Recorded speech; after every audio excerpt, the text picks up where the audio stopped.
Good evening, children. Welcome to 6th standard online science class. So today's topic is fertilization. So far in our previous class we have learned about pollination, right? Pollination is the transfer of pollen grains from the stigma to the from the anther to the stigma. That is called pollination, and there are agents which helps in pollination also we have discussed. So what happens after pollination? After pollination, this fertilization takes place. Okay, after pollination the fertilization takes place. So how this fertilization occurs? This fertilization occurs as a result of the fusion of male cells and female cells. Male cells and female cells. Fusion of male cells and female cells leads to fertilization. Okay. So after the here the pollen grains develop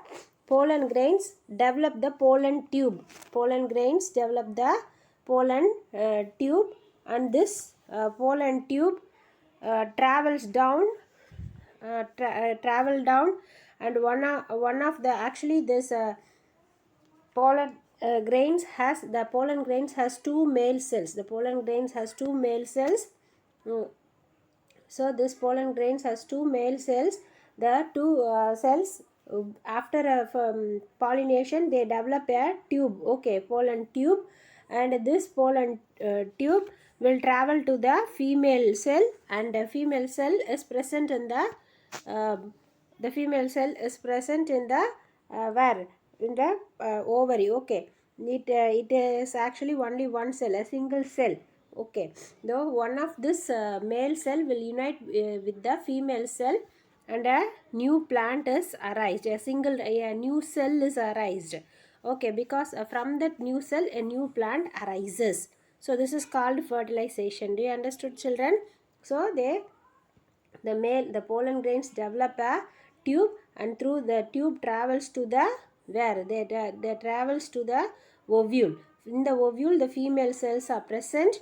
A female cell, only one cell will be present. That female cell it fuses with the male cells. Two male cells will be there.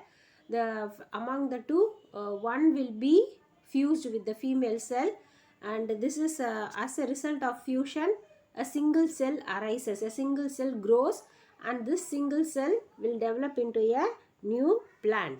You understood, children? Yes, this is called fertilization. You understood what I said? Yes, hope you have understood thoroughly. So after the egg cell is fertilized, the ovary develops.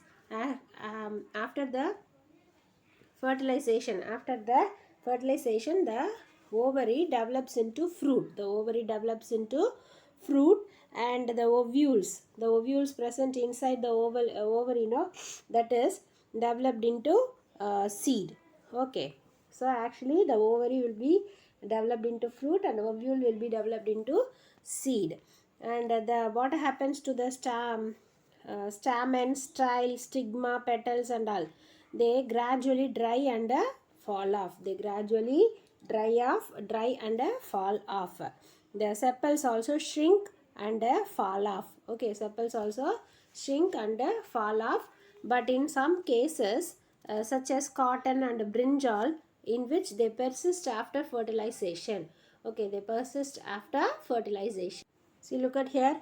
The brinjal contains the persist sepals. No, this is actually sepals. So it has developed into fruit, and it has seeds in it, isn't it? So even after the development of fruit, the some plants retains the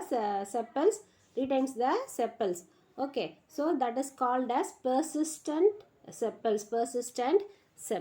Do you understood, children? So this brinjal retaining the sepals, which is called to be persistent sepals.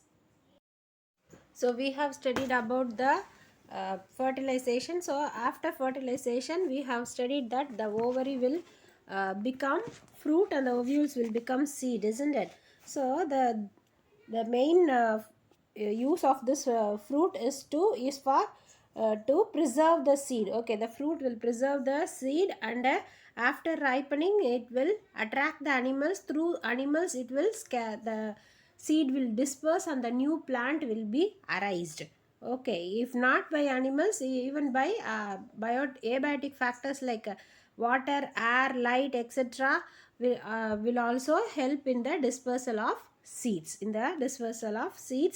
and actually a fruit contains two parts, namely pericarp and seeds.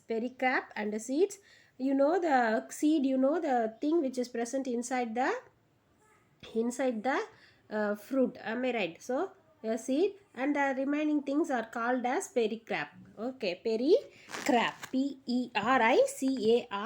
pericarp. So this pericarp is developed from the walls of the ovary.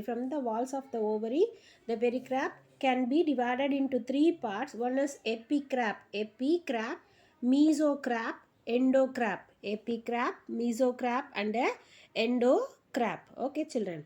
So epicarp is the one which is located at the outer skin that protects the inner parts of the fruit. Okay, this is the outermost part. No, this outermost part of the fruit is called as epicarp. Okay, the outermost part of the fruit is called a epicarp. This protects the fruit. Okay, then mesocarp is the fleshy juicy part of the fruit, which is usually eaten. And endocarp is the one which is present next to the seed and it protects the seed. Okay, children. So the fruits are divided into two types. One is fleshy and another one is dry.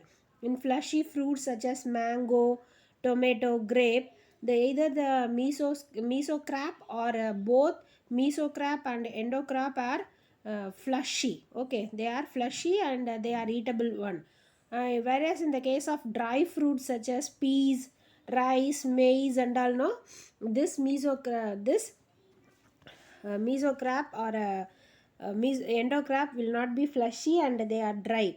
Okay, it is not possible to distinguish the epicarp, mesocarp and endoscarp, as in the case of tomato, mango and all we are distinguishing, no, but here is not possible in the case of dry fruits. So here we can see the skin and the seeds alone. Okay, children, do you understood? So apart from this, we have true fruits and false fruits. False fruits are the one which are not developed from the seeds, which are not developed from the ovary are called false fruit, and other true fruits such as mango, apple and all, they are developed from the seed, so they are called as true fruits. Do you understood about this fruit, children? Hope you have understood thoroughly.